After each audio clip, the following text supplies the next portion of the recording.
E aí, galera, beleza? Tudo bem? Como é que tá vocês na paz de Jesus?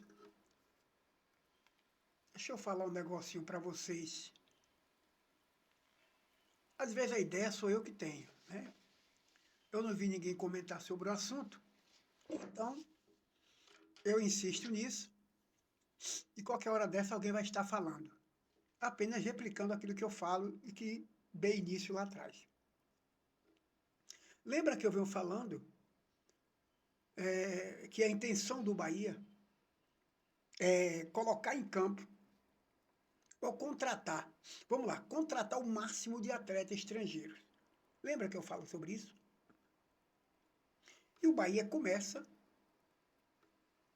esse ano principalmente, trabalhando em cima disso. O que é que acende? O que é que fez com que acendesse no Bahia esse alerta? Porque o pessoal que está no Bahia, volto a dizer, não é torcedor do Bahia. São investidores.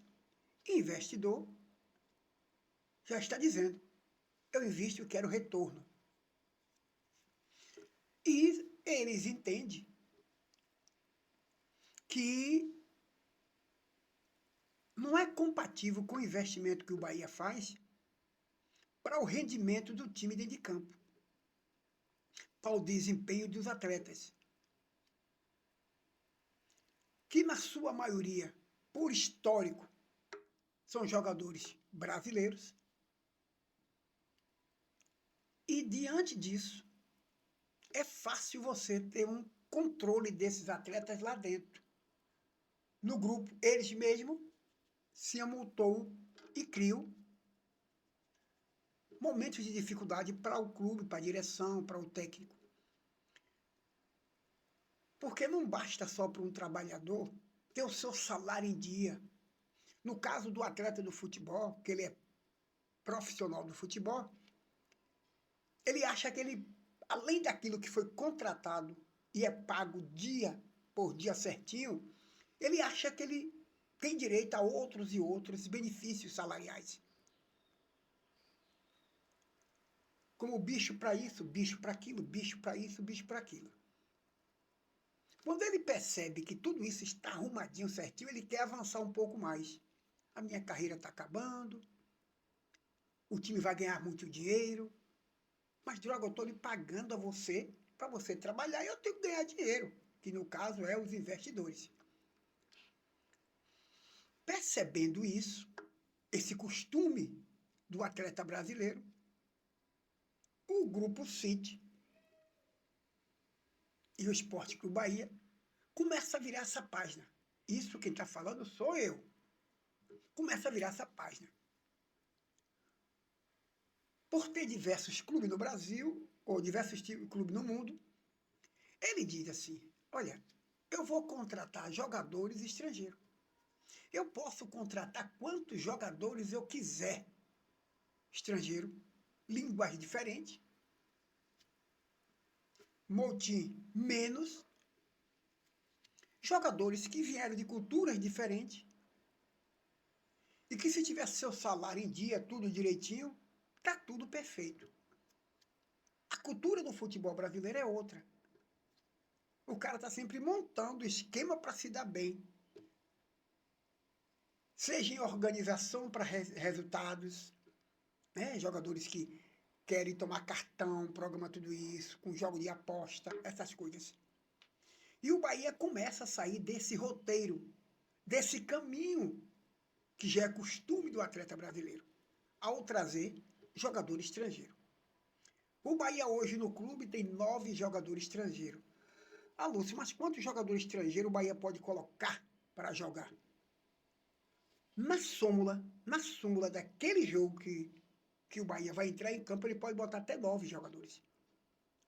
O Bahia contratou 9 jogadores estrangeiros, na sua maioria argentino, predominantemente mais argentino. E naquele jogo, por exemplo, com o Fluminense, se fosse campeonato brasileiro normal, e não fosse amistoso, o Bahia poderia colocar em campo 9 atletas. Entendeu? O Bahia só pode colocar na súmula 9. O Bahia pode levar a campo, naquele jogo, 20 e poucos jogadores. mas só 9 é estrangeiro. E se o técnico achar que deve colocar os 9 como titular, ele pode. Entendeu agora? Mas ele só pode levar para o campo de jogo 9. Se ele colocar 5 para jogar, 4 tem que estar no banco. Ou coloque os 9, mas não fica nenhum estrangeiro no banco, porque os outros têm que ser, né, brasileiros. Então, o que eu quero dizer para vocês é que o Bahia caminha para isso.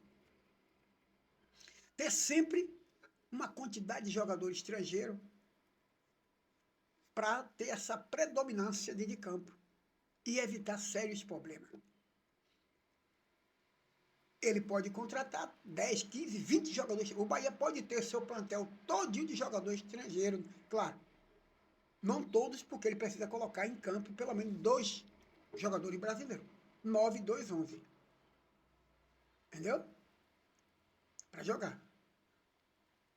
Mas no plantel ele pode ter até 20 jogadores, 30 não importa. Mas para levar para o jogo, ele só pode levar 9, podendo botar os 9 para ser titular. E o Bahia caminha para isso. Eu já disse para vocês essa ideia de pensamento meu, que o Grupo City não é besta, sabe da cultura do jogador brasileiro, dos costumes e dos vícios, e começa a sair desse corredor. Esse é o meu pensamento. Pode não ser o pensamento de ninguém. Tá bom? E o Bahia domingo tem um jogo amistoso com o Fluminense às 16 horas no Maracanã.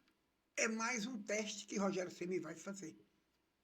Em que sentido? Um time no primeiro tempo, outro time no segundo tempo. Aí ele vai juntando um quebra-cabeça. Porque a questão de treino durante 3 anos ou mais, o estilo de jogo que o Bahia quer, esse estilo de jogo já está adotado na cabeça do atleta.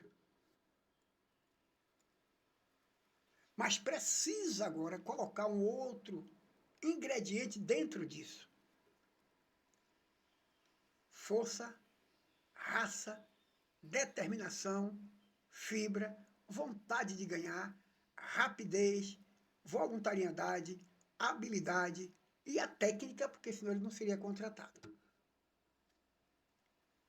E, evidentemente, que no futebol, como em qualquer luta, em qualquer batalha, você ataca e depois recua, respira e depois volta a atacar. Se municia e volta a atacar. E é no futebol. Só que o Bahia é o tempo todo aquele time que fica o tempo todo se municiando para atacar o maior trabalho do mundo. Aí conta com uma ou duas peças, que é o Eric Puga, que é o Sanabria, que é o Keke, né, que é a Debi, e vai se municiando só daquelas peças lá da frente. Mas ali atrás, até chegar lá na frente, meu amigo, é um trabalho da peste. Tá bom? Essa é minha opinião. É o que eu penso assim. Obrigado a todos vocês. Que o Bahia, no domingo, possa fazer um grande amistoso com o Fluminense e que a gente possa ser não só o vencedor, mas que o convença de que nesse segundo semestre nós podemos voltar melhor, com a cabeça no lugar, sabendo o que é que o torcedor quer e aonde o time quer chegar. Obrigado a todos.